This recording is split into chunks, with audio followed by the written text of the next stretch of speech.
From downtown to the counties, time now for the Top 7 at 7, where we bring you the 7 stories making the biggest impact in your communities tonight. Gunfire during the Monday morning commute. I'm Jeff Hager along White Marsh Boulevard, where a Baltimore County police officer opened fire on an armed man. Baltimore County police say numerous drivers called to report an armed subject who was spotted at the intersection of Putty Hill Avenue and Avondale Road. Some of them even got out of their cars and pointed out where the man had gone when police arrived. Officers encountered that subject here along White Marsh Boulevard. During that encounter, one officer did discharge his departmental issued weapon, striking the subject, who was taken to an area hospital. At this point, we do believe that he will survive. Police have now revealed that the unidentified man was actually carrying a BB rifle. In Baltimore County, Jeff Hager, WMAR-2 News.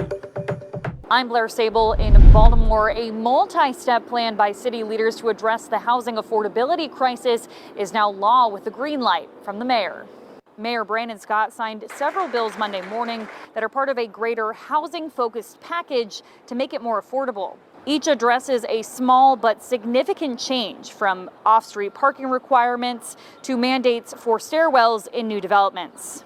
The bills did not come without concern and debate from some longtime city residents. I said, I'm always going to do the right thing, not the popular one, no matter who does not like it. Whether you were for it or against it, just know that we are still being vigilant and making sure that this is getting the outcomes that we want and we believe it's going to have for the city.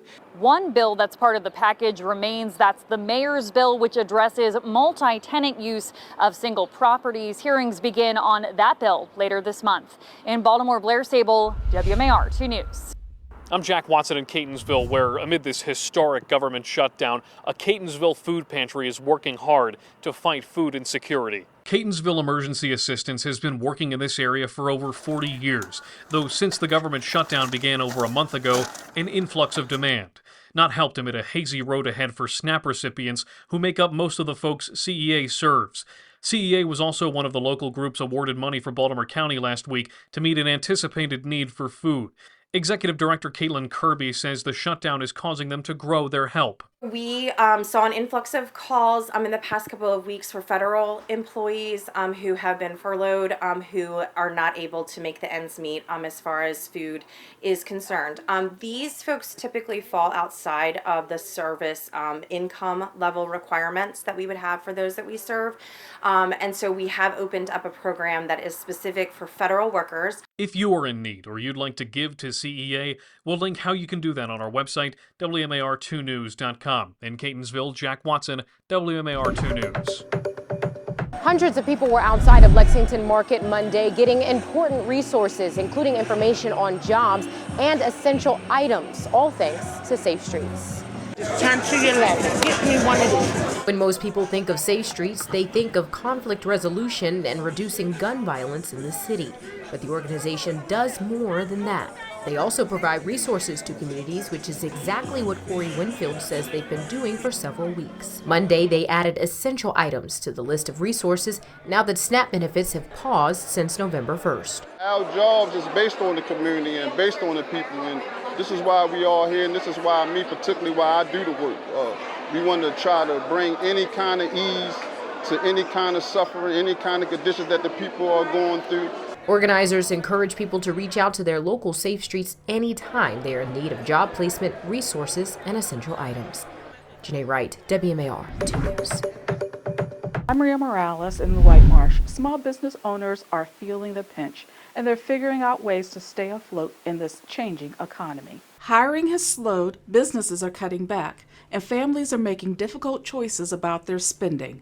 That's forcing small business owners like physician Sharish James to make tough decisions. She's lost nearly 30% of the patients in her direct pay medical practice since the beginning of summer. They have to make a decision between paying rent, paying their mortgage, their car notes, and getting food on the table. It's a pattern chief economist and Towson University professor Darius Arani is seeing across the region. Arani says business owners shouldn't make rash decisions, but also shouldn't bleed themselves dry.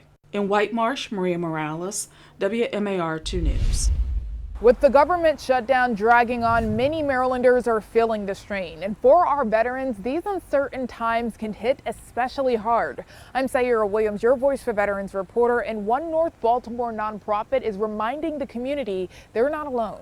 At GetGo in North Baltimore, more veterans are turning to the nonprofit for help with food, BGE bills, and rent. Many are furloughed federal workers who never imagined needing assistance. Volunteers say pride often keeps veterans from asking for help, but the message here is clear. No one is turned away. GetGo's team also connects veterans to job opportunities and employment programs, offering hope when paychecks stop coming in. With more than 140 people showing up to their last job fair, nearly a third of them were veterans. The need is growing, and so is GetGo's commitment to serve. GetGo says its doors will stay open for veterans as long as there's a need. For food pantry hours and assistance info, head to WMAR2news.com. In North Baltimore, Sayera Williams, WMAR-2 News.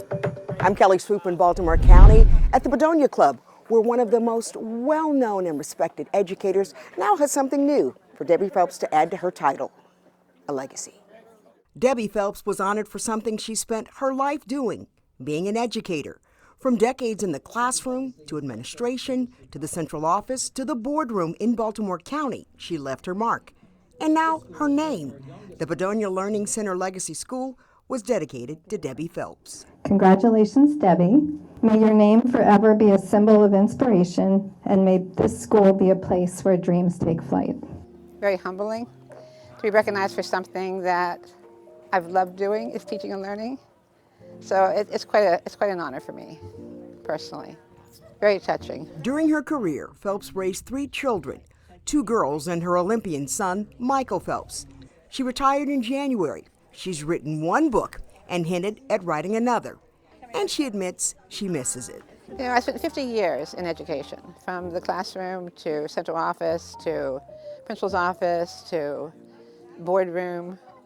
So I've had really a gamut of learning experiences in education, but always centered around supporting kids and teachers. So it's hard to let go. The Legacy School, bearing Debbie Phelps' name, can now get a new generation ready for school. Kelly Swoop, WMAR-2 News.